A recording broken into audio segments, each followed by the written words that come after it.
Good evening and welcome to another edition of the Evening Review. I'm your host, Jesse Jackson Kauraisa, and now we will take you through today's headlines.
Today in the studio, I'm joined by our guest, Master Patrick Kauta, the chairman of the Namibia Premier League, former NAMCO chairperson as well.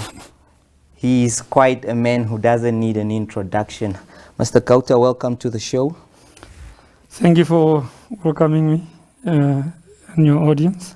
Yes, Mr. Kauta, it's been 3 years since you've been at the helm of the Namibia Premier League as chairperson. And I'm sure it has been a bumpy road for you there, with quite a number of controversies, court cases. At the moment, what would you make of your tenure, just in short? I wouldn't say bumpy. I think that's an overstatement, because I think I am now there since October 2017, and I think it has been a very joyful ride. The bumpiness of the road is really only now for the last 8-9 months, but I think we have had 2 very successful seasons. One of the things that we did was putting up in place a proper constitutional structure, with the constitution having been adopted on the 23rd of August 2017. And then after that 2017-2018 season, we ran a very successful campaign without a hitch. Teams were relegated and teams were promoted. And for the first time in NPL history, there was a surplus. Yes, we had not gone back to MTC and the likes or any of our sponsors, and we had a very good, clean bill of health. Mind you, we took over the league with debts. Yes, and I do understand that, Mr. Kauta. And we finished that season having paid off all those debts with a surplus. The season thereafter, 2018-2019, was equally successful. And it was also completed without any hitch or any problems. The integrity of the game was preserved. And equally as well, that season, you will note that the league was able to appoint a chief executive officer and a PRO marketing officer. And the league was really on its way. And just to show you how competitive a system we created, with the help of staff and all the teams, is that I think you will find it very difficult all over the world to see that three teams that were promoted from and joined the 2018-2019 season survived relegation. They survived relegation. I think that's the first in Namibia. Survived relegation of a very controversial end to that season, and it's something that I want to take you into, because obviously after the season concluded, it was reported that the Namibia Football Association, which was that time led by the Normalization Committee, proposed that there won't be any relegation. And I think it's quite something that has brought the NPL and the NFA to loggerheads till as we stand today. So I just want to understand, the NPL maintained that obviously their season concluded and there won't be there will be a relegation of the three clubs, and that but the fact is that the NFA, or the Normalization Committee, maintained that there shouldn't be any relegation since that the first division did not take place that season. And so what was your stand on that, Mr. Kauta? Do you believe or think that it was a fair decision for the NPL not to relegate these teams? Well, I think we must understand one thing very clear, and I think and it's this: relegation from the NPL is not a matter with which the NPL has a discretion, where it can comply or not comply. In terms of the rules of the NFA itself, the rules that they issued on 8 November 2018, before the start of the season that you are speaking to, relegation from the NPL is automatic.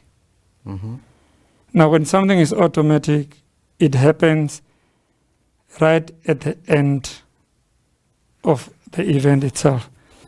That league season ended on 26 May 2019. So the three clubs that were in the relegation zone were affected. The only way they could have stopped that automatic relegation is, for example, by filing a protest or complaint within 7 days. Which they didn't do. Which they have never done up to today. So, are those teams relegated? Yes. There are no issue about that. What then happened, as you correctly say, is that the NFA, then ruled by the Normalization Committee, wrote a letter on the 20th of September saying, one, that the NPL must promote Orlando Pirates and Civics. So that's really the bone of contention.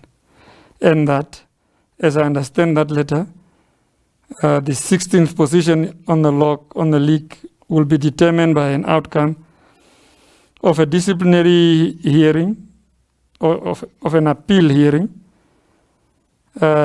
relating to an appeal allegedly lodged by Young African against the decision of the Executive Committee. Now, I think if you take those two issues in turn, what is it that the league then did?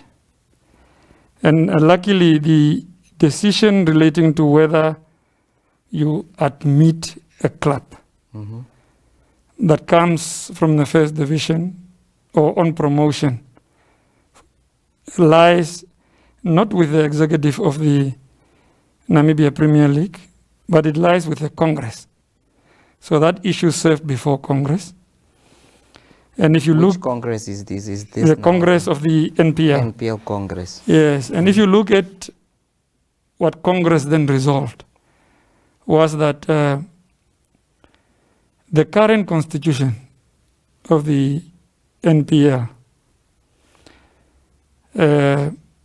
does not allow effectively a readmittance of teams that had just been relegated. Yes, I do understand that, Mr. Kauta, but for the argument was that obviously the normalization committee will ask for advice from FIFA, the world governing football body, and FIFA gave a green light for this, and that is why obviously something which led to the NPL suspension, and it's a decision I understand you have been also contesting in court, and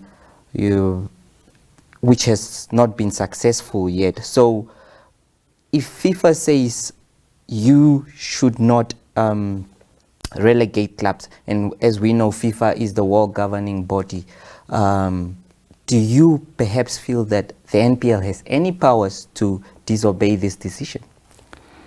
I think two points on that. One, FIFA will never say that.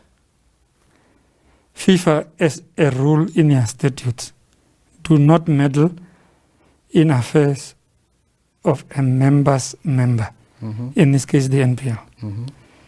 Secondly, I'm sure you are a journalist for a number of years, and if FIFA said so, by now you will have a letter where FIFA says so. At best, the Normalization Committee and NFA locate their decision apparently in a letter dated 27 June 2019. On a proper reading of that letter, that's not what it says. In fact, that letter says categorically that the decision that there should be no promotion or relegation was taken by the Normalization Committee. So you were saying it was not taken by FIFA at any level? We have not seen it. It's almost a year now. We have not seen, and FIFA will never take such a decision. It's just not in the FIFA statutes that you'll find a FIFA council. Okay, Master Kauta. I do understand. Well, the NPL and the NFA, well, you guys played out on court, and why was the decision, if all you're saying right now is correct, why did the courts here in Namibia actually not rule in your favor?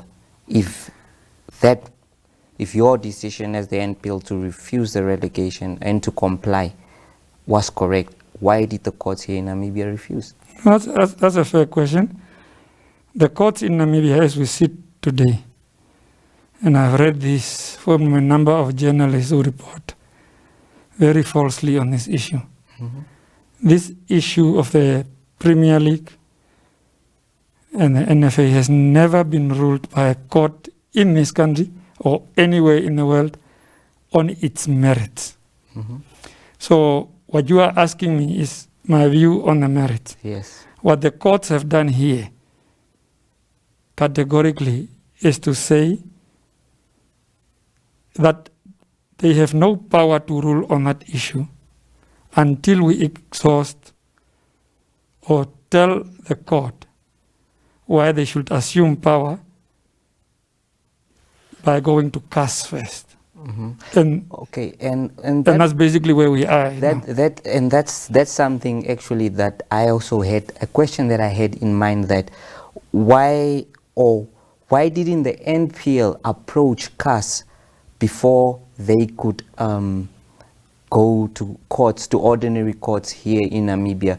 What was the hiccups for you not to approach CAS? Why did you do this after you have been in the ordinary courts here in Namibia? Because our interpretation of Article 14 of the NFA Constitution, and we think there's no doubt about that, is that the decision by a normalization committee sitting as an executive committee of the NFA suspending a member is provisional, is not final in nature, and it only becomes final if it is confirmed at the next Congress. Which was in February. Which was only on the 22nd of February this year. So that was our approach. We have failed on that approach, but that's how we read it, and that's how we still read it. Okay, so you're admitting that somewhere, somehow, you guys have failed on that approach. Well, going into CAS now, I do understand there has been letters circulating back and forth. We actually don't know who leaks these letters. But what's the current status of these cases?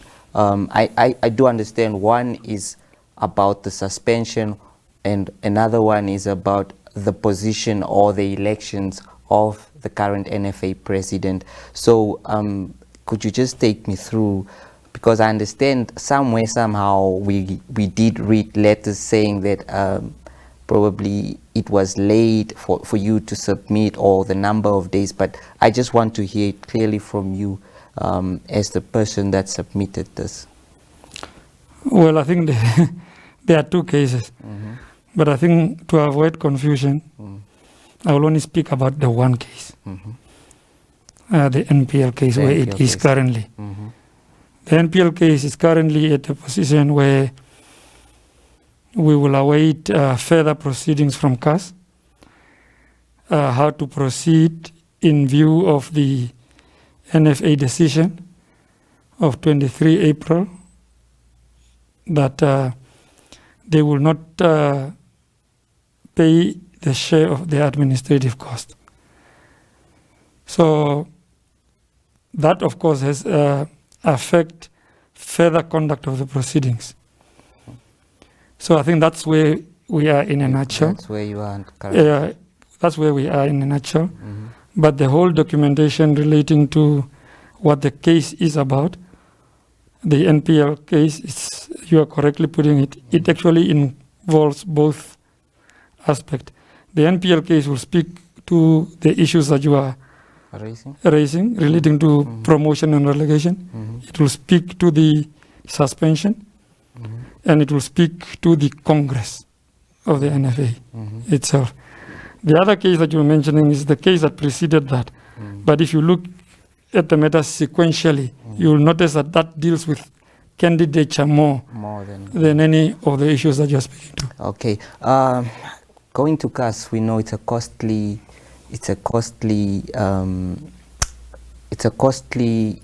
arrangement, obviously. So I do understand that it has also been reported widely that you, as the NPL chairperson, has been using actually Premier League money to fight these cases. So what would you say on that? There's no truth to that. I mean, it's false.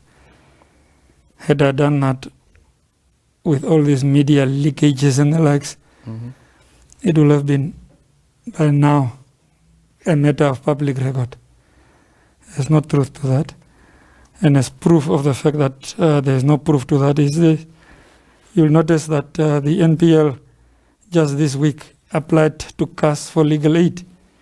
So you can't have it both ways. You can't say, oh no, it has paid and is applying for legal aid. Both are mutually destructive arguments.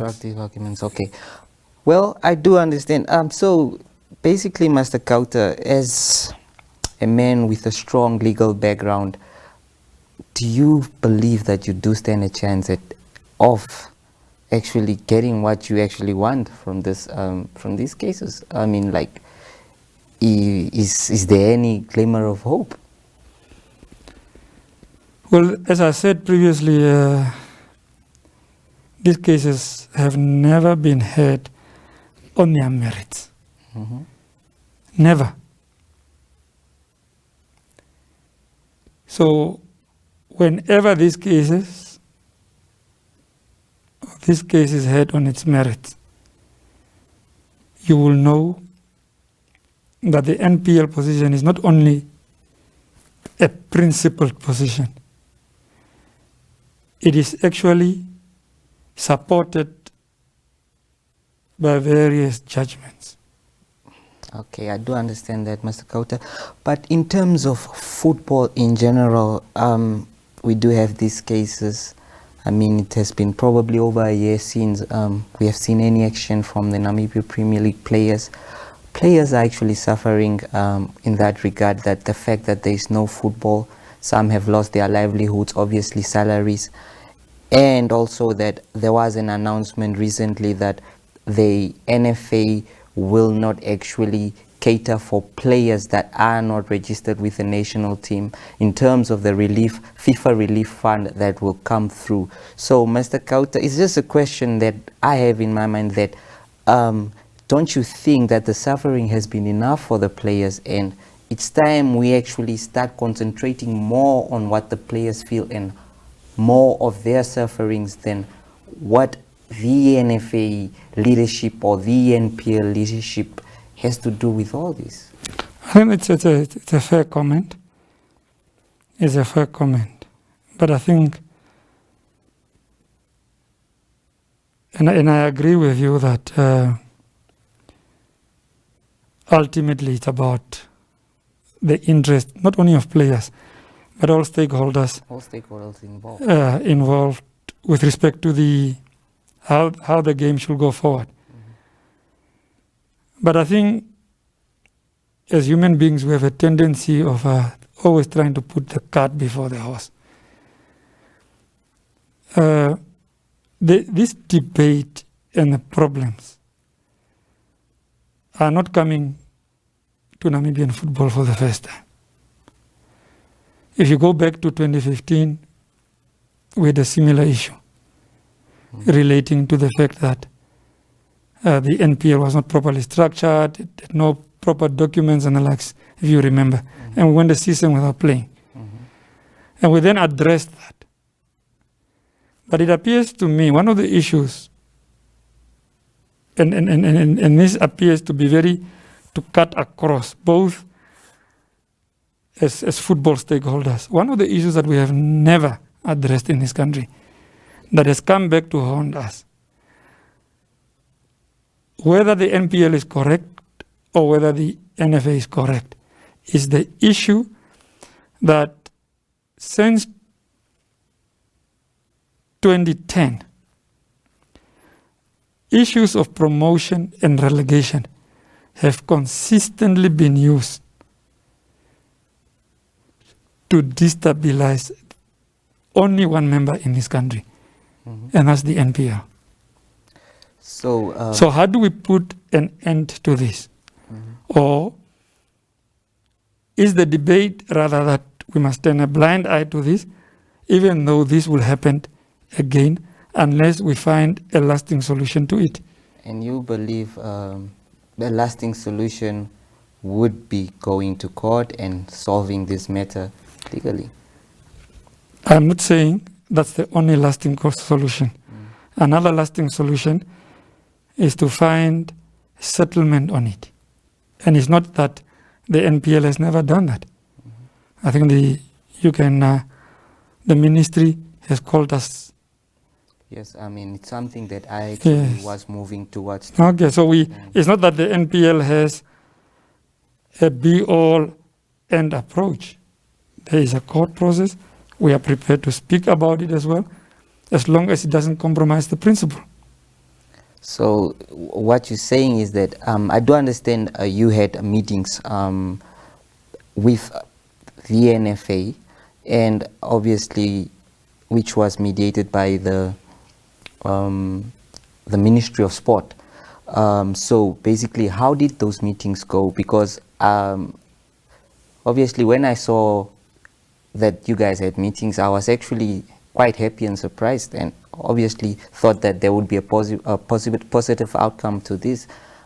Quite just to be surprised reading in the newspapers the next day, a war of words erupting again between you and the NFA president. So basically, does this mean these meetings did not yield any desired results?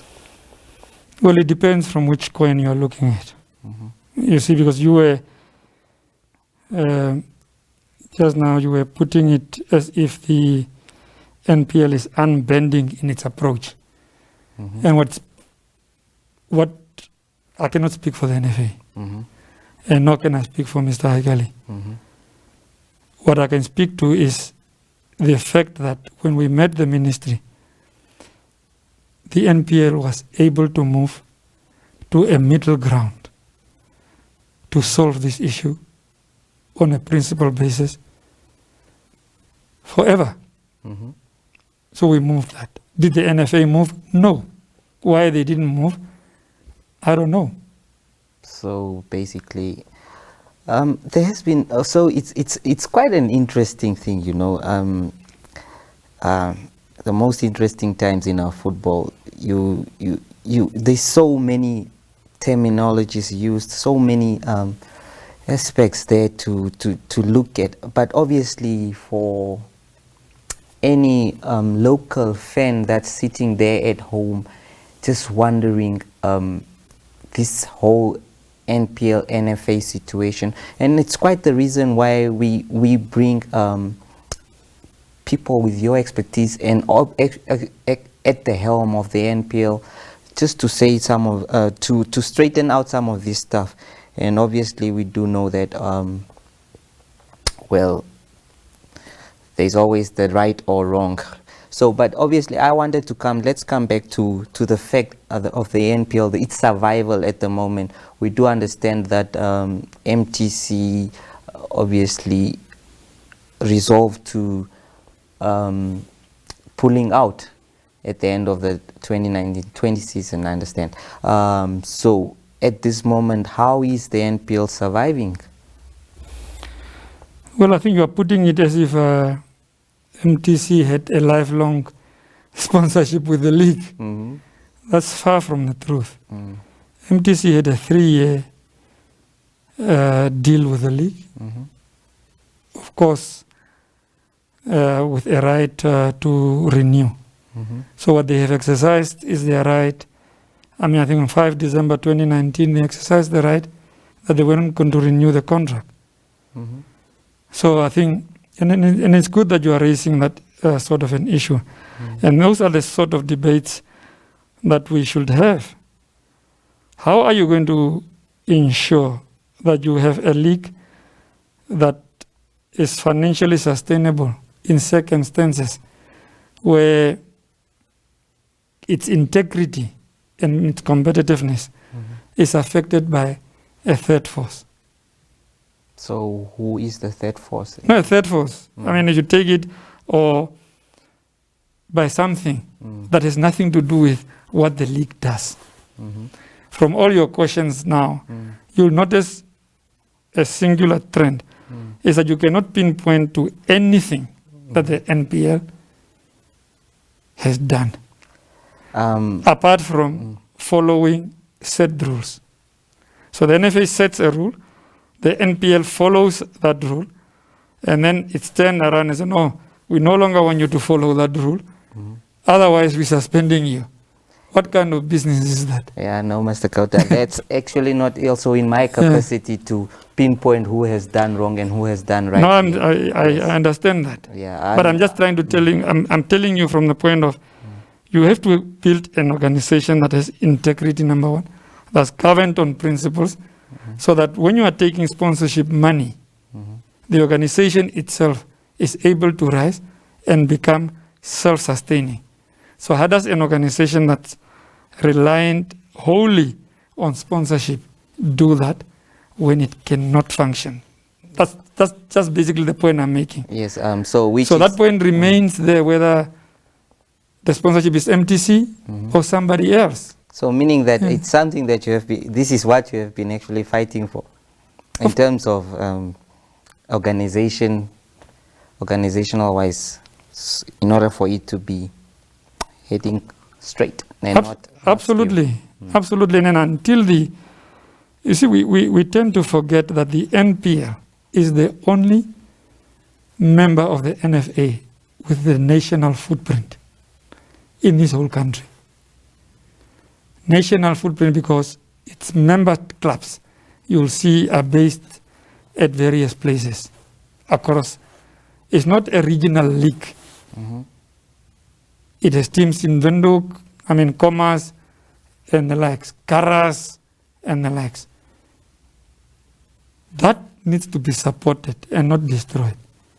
Well, Master Kauta, it's something quite it's a point that you're making, and one gets to understand that, but obviously then we go back to the fact that most of us we worry more about the players, the individuals that are suffering, and that's why you often end up wondering. And this is a terminology that they use, that when the elephants are fighting, the grass suffers, and in the grass in this term are the players. So basically, sometimes when we do ask these questions, we actually are there. We care for the players, and that's why. But okay, I do understand also. It's something about the salary cut that actually took place. First, it was a 25%, and then a 50% was the latest announcement. What triggered the Premier League to take this decision? I think I just reminded you that the league is wholly funded through sponsorship. And there is no football currently. And there hasn't been football since last year, as you correctly has put it. The sponsorship money will only be released once there is football activity. So what do you do in the meantime? We were able to be assisted in November to pay salaries up to a certain point. At a point where we thought all these issues will have been sorted out. And we looked at the NFA Congress to sort out that issue. So we had funds up to the end of March. That didn't happen. There is no income. The league does not have an income. So what do you do as a responsible employer? If you do a cost-benefit analysis, you'll notice that it's best to either, number one, go look for overdraft facilities, perhaps, and cut salaries with a certain percentage so that you keep the wheels cocked. But if the other side comes back and says, no, we do not want any salary deductions, we would rather want you to exercise the right to retrenchment. You enter into those sort of negotiations, because I'm sitting here, you're sitting there, we don't know when these issues will be resolved. And I understand the staff compliment part of it, because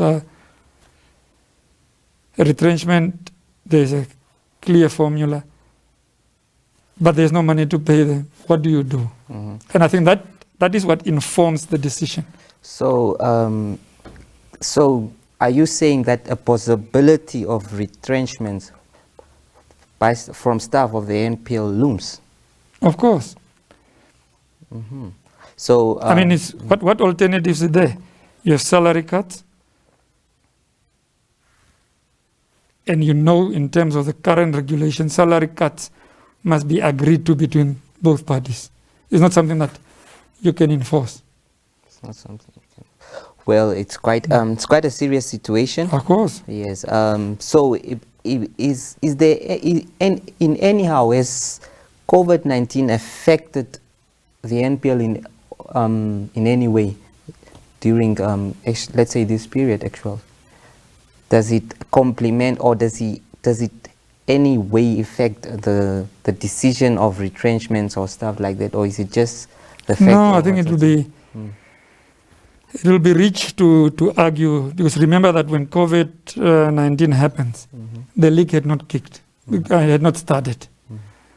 So what is the effect thereof and I want to distinguish between two things here, between the players and clubs. Because you keep hammering on players, but I think the first people, the first in line that are affected were clubs as a result of the league not resuming. Because remember that club earns money from the league, and in turn it uses that money to pay players. Yes. So clubs were affected majorly. And then as a consequence of that, of course, the players are affected. But what COVID does, or what it did, is that it removed the right of those players even to earn away from the clubs.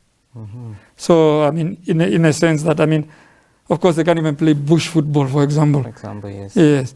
So, and there's this debate that you were also just speaking to, relating to national team. Even the NPL players who play for the national team can't even earn that. So that is how the players, the entire players, are then affected. So that's how it's affected. It's not. So there's not a clear yes or no from your answer. From your question. From my question. Okay. Well, I want to take you back as well to the decision of the Namibia Football Association not actually considering NPL players that are not contracted to the national club as beneficiaries to this relief fund. As a chairman, how did you take this news? Well, first of all, I think I read that thing from your interview with Mr. Haikali.